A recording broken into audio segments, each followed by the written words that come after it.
Hello, good morning dear students and parents. Myself Pumla Chaudhary, science teacher from Seeker. Today we will start the chapter first of class 7th. Today's topic will be Saprotropus.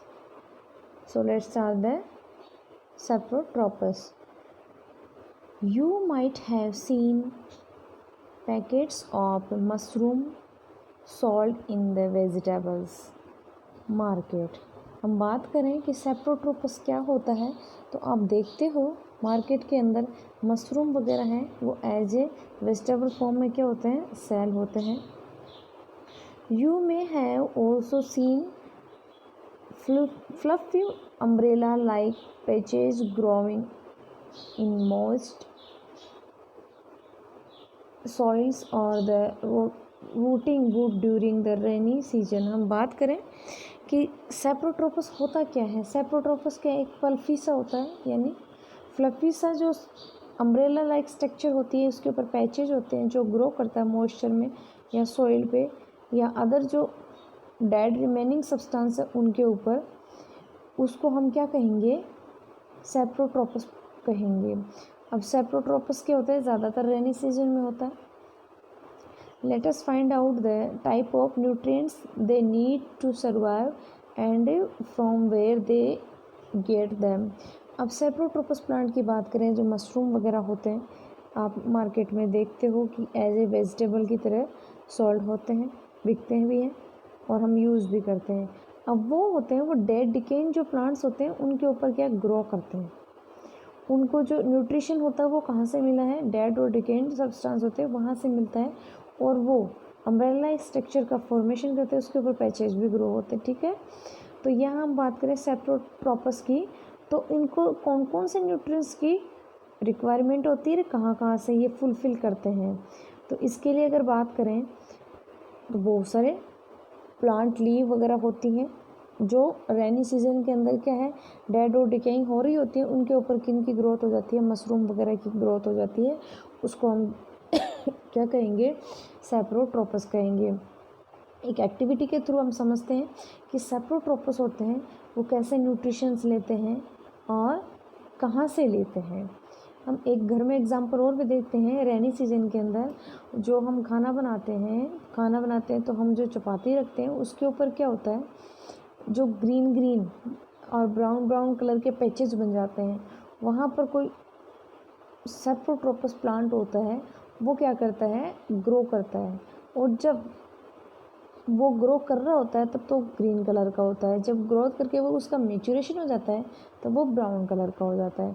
तो हम देखते हैं activity के through कि हम क्या समझते हैं उससे. Take a piece of bread and moisture it with the water. आप एक ब्रेड लें, उसको आप पानी में थोड़ा सा भिगोएं.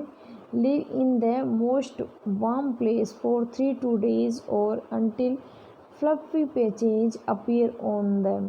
हम बात करें यहाँ पर ब्रेड की, ब्रेड लें आप, ब्रेड को गीला करें और 2-3 दिन के लिए क्या है, खुला ही छोड़ दें जहाँ थोड़ी गर्मी हो. फिर आप देखोगे कि उसके ऊपर क्या होंगे, फ्लफी पैचेज आ जाएंगे कुछ दिन बाद में. What is the colour of these patches, उनका कलर क्या होगा. Observe the patches under a microscope A magnify glass.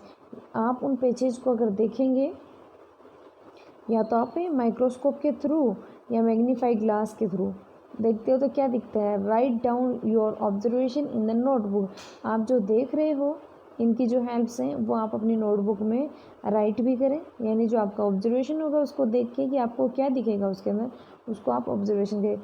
You will see cotton like thread spread on the place of bread.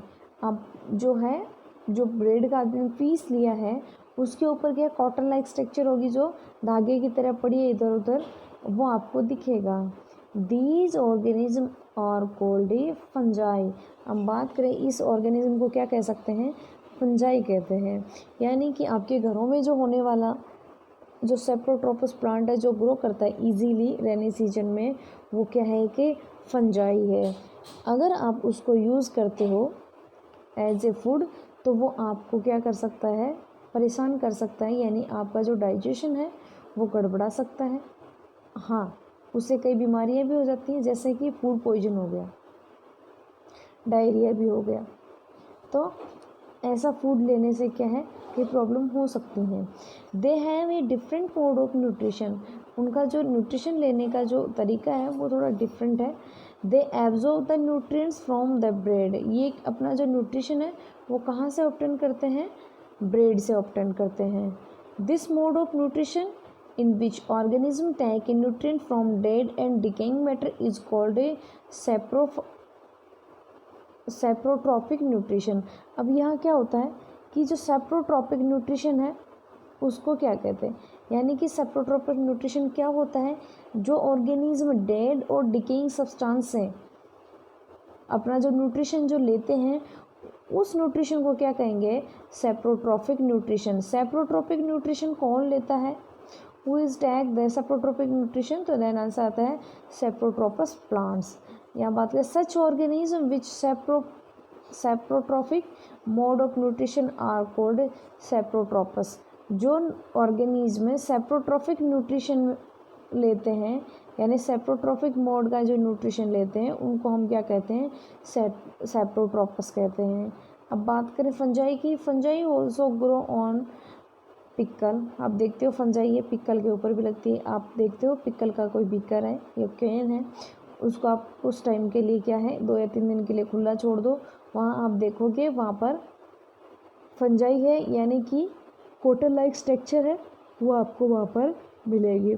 Leather cloth and other article that are left, अगर हम बात करें कि बहुत सारे जो लेदर के क्लॉथ होते हैं अपने, वो बारिश के मौसम में अपने क्या ख़राब हो जाते हैं, उस पे ऊपर ग्रीन ग्रीन सा ब्राउन ब्राउन सा ऐसे कलर आ जाता है, तो वो क्या होती है, फंजाई होती है। उसके ऊपर क्या है, जो फंजाई है वो अपना न्यूट्रिशन लेती है और वहाँ पर ग्रोथ करती है। In hot and humid weather for long time, अगर आप उनको गर्मी में और वहाँ ह्यूमिडिटी भी हो वहाँ छोड़ देते हो तो वो जो जितना भी आपके थिंग्स हैं वो सारी की सारी क्या हो जाएंगी, ख़राब हो जाएंगी, क्योंकि वहाँ पर जो फंजाई है वो न्यूट्रिशन लेगी और उसको डिके कर देगी। During the rainy season they spoil many things, हम देखते हैं रेनी सीजन के अंदर घरों के अंदर बहुत सारा सामान होता है जो क्या हो जाता है, ख़राब हो जाता है। किसकी वजह से, ये सेप्रोट्रोपस की वजह से, यानी सेप्रोट्रोपस जो प्लांट है वो वहाँ पर ग्रो करते हैं, अपना न्यूट्रिशन लेते हैं, सेप्रोट्रोपिक न्यूट्रिशन लेते हैं, उसकी वजह से बहुत सारी थिंग्स वो क्या हो जाती हैं, ख़राब हो जाती हैं।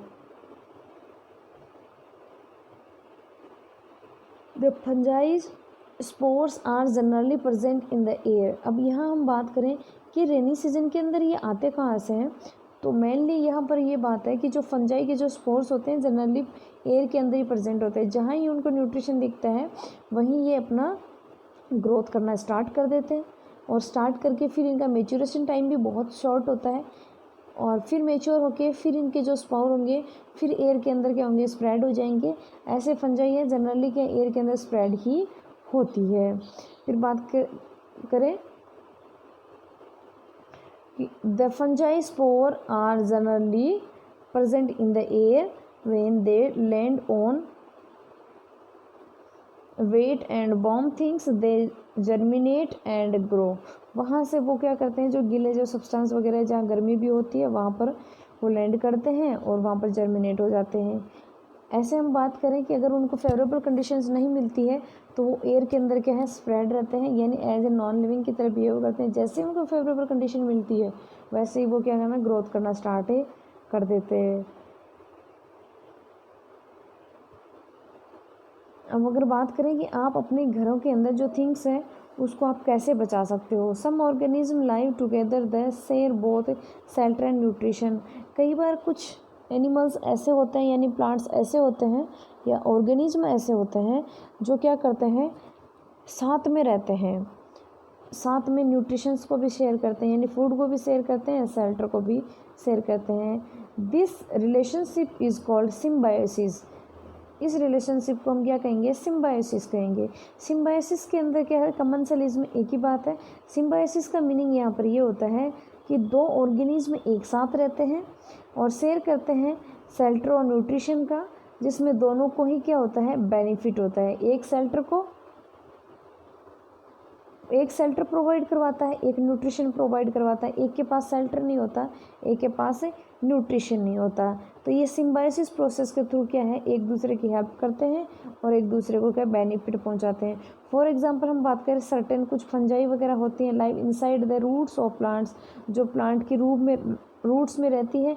प्लांट की रूट्स में रहती है तो वो क्या करती हैं, प्लांट को क्या, रूट्स को क्या है, न्यूट्रिशन है वो प्रोवाइड करवा देती हैं, और प्लांट की जो रूट है वो उसको क्या दे देती है, शेल्टर दे देती है। The plant provide nutrition to the fungi and the it return the fungi provide water and certain nutrients. यहाँ पर हम बात कर चुके हैं कुछ प्लांट्स के ऑर्गेनिज्म की जो क्या है, सिम्बायोसिस लाइफ को क्या है, सर्वाइव करते हैं। कुछ प्लांट होते हैं जो लिविंग ऑर्गेनिज्म होते हैं, उनको शेल्टर वगैरह प्रोवाइड करवाते हैं, वाटर वगैरह प्रोवाइड करवाते हैं, और कुछ ऑर्गेनिज्म ऐसी होती है जो प्लांट को क्या है, न्यूट्रिशन वगैरह प्रोवाइड करवाती है। इन ऑर्गेनिज्म कॉल्ड लाइकेन, इसमें एक एग्जांपल आता है लाइकेन का, A chlorophyll containing partner which is an alga, यानी एल्गी होती है वो, उसके पास क्या होता है, क्लोरोफिल कंटेनिंग पार्टनर है, यानी कि वो क्या करता है, अपना फूड का क्या बना, फूड का प्रोसेस प्रिपेयर करता है। एंड फंगस लाइव टुगेदर, उसके साथ क्या रहती है, फंगस भी रहती है। एक एल्गा होती है और एक फंगस होती है। The fungus provide shelter, fungus तो क्या है, शेल्टर प्रोवाइड करवा देती है, और एल्गी क्या करती है, फूड प्रोवाइड करवा देती है। क्यों, क्योंकि फंगस के पास शेल्टर है लेकिन वो अपना फूड को प्रिपरेशन नहीं कर सकती, यानी प्रिपेयर नहीं कर सकती, और एल्गा है उसके पास शेल्टर नहीं है, अब वो क्या करवा सकती है, फूड प्रोवाइड करवा देती है। तो ये दोनों एक साथ रहती हैं, एल्गा और फंजाई। तो इसको हम क्या कहेंगे, लाइकेन कहते हैं। The fungus provide shelter, water and minerals to the alga and it return the alga prepare and provide food to the fungus. यहाँ पर फंगस